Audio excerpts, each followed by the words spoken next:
Chapter 11. Also I, in the first year of Darius the Mede, even I stood to confirm and to strengthen him. And now will I show thee the truth. Behold, there shall stand up yet 3 kings in Persia, and the 4th shall be far richer than they all. And by his strength through his riches he shall stir up all against the realm of Grecia. And a mighty king shall stand up, that shall rule with great dominion, and do according to his will. And when he shall stand up, his kingdom shall be broken, and shall be divided toward the 4 winds of heaven. And not to his posterity, nor according to his dominion which he ruled, for his kingdom shall be plucked up, even for others beside those. And the king of the south shall be strong, and one of his princes, and he shall be strong above him, and have dominion. His dominion shall be a great dominion. And in the end of years they shall join themselves together, for the king's daughter of the south shall come to the king of the north to make an agreement. But she shall not retain the power of the arm, neither shall he stand, nor his arm. But she shall be given up, and they that brought her, and he that begat her, and he that strengthened her in these times. But out of a branch of her roots shall one stand up in his estate, which shall come with an army, and shall enter into the fortress of the king of the north, and shall deal against them, and shall prevail. And shall also carry captives into Egypt their gods, with their princes, and with their precious vessels of silver and of gold. And he shall continue more years than the king of the north. So the king of the south shall come into his kingdom, and shall return into his own land. But his sons shall be stirred up, and shall assemble a multitude of great forces, and one shall certainly come, and overflow, and pass through. Then shall he return, and be stirred up even to his fortress. And the king of the south shall be moved with choler, and shall come forth and fight with him, even with the king of the north.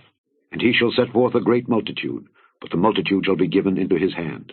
And when he hath taken away the multitude, his heart shall be lifted up, and he shall cast down many 10,000s, but he shall not be strengthened by it.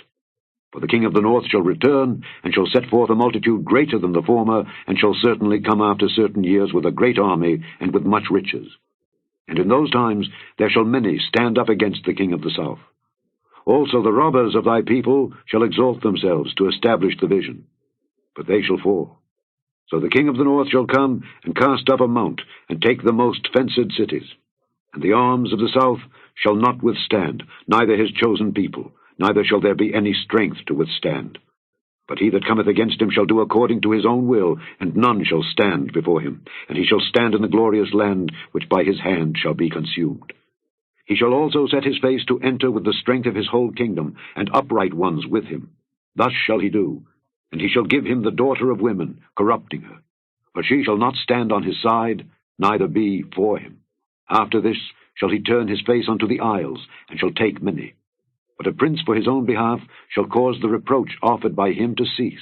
Without his own reproach he shall cause it to turn upon him. Then he shall turn his face toward the fort of his own land. But he shall stumble and fall, and not be found. Then shall stand up in his estate a raiser of taxes in the glory of the kingdom. But within few days he shall be destroyed, neither in anger nor in battle. And in his estate shall stand up a vile person, to whom they shall not give the honor of the kingdom. But he shall come in peaceably, and obtain the kingdom by flatteries. And with the arms of a flood shall they be overflown from before him, and shall be broken, yea, also the prince of the covenant. And after the league made with him, he shall work deceitfully, for he shall come up, and shall become strong with the small people. He shall enter peaceably even upon the fattest places of the province, and he shall do that which his fathers have not done, nor his fathers' fathers. He shall scatter among them the prey, and spoil, and riches. Yea, and he shall forecast his devices against the strongholds, even for a time. And he shall stir up his power and his courage against the king of the south with a great army. And the king of the south shall be stirred up to battle with a very great and mighty army, but he shall not stand, for they shall forecast devices against him. Yea, they that feed of the portion of his meat shall destroy him, and his army shall overflow, and many shall fall down slain. And both these kings' hearts shall be to do mischief, and they shall speak lies at one table, but it shall not prosper, for yet the end shall be at the time appointed. Then shall he return into his land with great riches, and his heart shall be against the holy covenant, and he shall do exploits, and return to his own land. At the time appointed he shall return, and come toward the south, but it shall not be as the former or as the latter. For the ships of Kittim shall come against him, therefore he shall be grieved, and return, and have indignation against the holy covenant. So shall he do. He shall even return, and have intelligence with them that forsake the holy covenant. And arms shall stand on his part, and they shall pollute the sanctuary of strength, and shall take away the daily sacrifice, and they shall place the abomination that maketh desolate. And such as do wickedly against the covenant shall he corrupt by flatteries. But the people that do know their God shall be strong, and do exploits. And they that understand among the people shall instruct many. Yet they shall fall by the sword, and by flame, by captivity, and by spoil many days. Now when they shall fall, they shall be holpen with a little help, but many shall cleave to them with flatteries. And some of them of understanding shall fall, to try them, and to purge, and to make them white, even to the time of the end, because it is yet for a time appointed. And the king shall do according to his will, and he shall exalt himself and magnify himself above every god, and shall speak marvelous things against the God of gods, and shall prosper till the indignation be accomplished. For that is determined shall be done. Neither shall he regard the God of his fathers, nor the desire of women, nor regard any god, for he shall magnify himself above all. But in his estate shall he honor the God of forces. And the God whom his fathers knew not shall he honor with gold and silver, and with precious stones and pleasant things. Thus shall he do in the most strongholds with a strange God, whom he shall acknowledge and increase with glory. And he shall cause them to rule over many, and shall divide the land for gain. And at the time of the end shall the king of the south push at him, and the king of the north shall come against him like a whirlwind, with chariots and with horsemen, and with many ships. And he shall enter into the countries, and shall overflow and pass over. He shall enter also into the glorious land, and many countries shall be overthrown. But these shall escape out of his hand, even Edom and Moab, and the chief of the children of Ammon. He shall stretch forth his hand also upon the countries, and the land of Egypt shall not escape. But he shall have power over the treasures of gold and of silver, and over all the precious things of Egypt. And the Libyans and the Ethiopians shall be at his steps. But tidings out of the east and out of the north shall trouble him. Therefore he shall go forth with great fury to destroy, and utterly to make away many. And he shall plant the tabernacles of his palace between the seas, in the glorious holy mountain. Yet he shall come to his end, and none shall help him. Chapter 12. And at that time shall Michael stand up, the great prince which standeth for the children of thy people. And there shall be a time of trouble, such as never was since there was a nation, even to that same time. And at that time thy people shall be delivered, every one that shall be found written in the book. And many of them that sleep in the dust of the earth shall awake, some to everlasting life, and some to shame and everlasting contempt. And they that be wise shall shine as the brightness of the firmament, and they that turn many to righteousness as the stars forever and ever. But thou, O Daniel, shut up the words, and seal the book, even to the time of the end. Many shall run to and fro, and knowledge shall be increased. Then I, Daniel, looked, and behold, there stood other two, the one on this side of the bank of the river, and the other on that side of the bank of the river. And one said to the man clothed in linen, which was upon the waters of the river, How long shall it be to the end of these wonders? And I heard the man clothed in linen, which was upon the waters of the river, when he held up his right hand and his left hand unto heaven, and swear by him that liveth forever, that it shall be for a time, and times, and an half. And when he shall have accomplished to scatter the power of the holy people, all these things shall be finished. And I heard, but I understood not. Then said I, O my Lord, what shall be the end of these things? And he said, Go thy way, Daniel, for the words are closed up and sealed till the time of the end. Many shall be purified and made white and tried, but the wicked shall do wickedly, and none of the wicked shall understand, but the wise shall understand. And from the time that the daily sacrifice shall be taken away, and the abomination that maketh desolate set up, there shall be 1,290 days. Blessed is he that waiteth, and cometh to the 1,335 days. But go thou thy way till the end be, for thou shalt rest, and stand in thy lot at the end of the days. Chapter 9. Then verily the first covenant had also ordinances of divine service, and a worldly sanctuary, where there was a tabernacle made. The first, wherein was the candlestick, and the table, and the showbread, which is called the sanctuary. And after the second veil the tabernacle, which is called the holiest of all, which had the golden censer, and the ark of the covenant overlaid round about with gold, wherein was the golden pot that had manna, and Aaron's rod that budded, and the tables of the covenant. And over it the cherubims of glory, shadowing the mercy seat, of which we cannot now speak particularly. Now when these things were thus ordained, the priests went always into the first tabernacle, accomplishing the service of God. But into the second went the high priest alone, once every year, not without blood, which he offered for himself and for the errors of the people, the Holy Ghost, this signifying that the way into the holiest of all was not yet made manifest, while as the first tabernacle was yet standing, which was a figure for the time then present, in which were offered both gifts and sacrifices that could not make him that did the service perfect, as pertaining to the conscience, which stood only in meats and drinks, and divers washings and carnal ordinances imposed on them until the time of Reformation.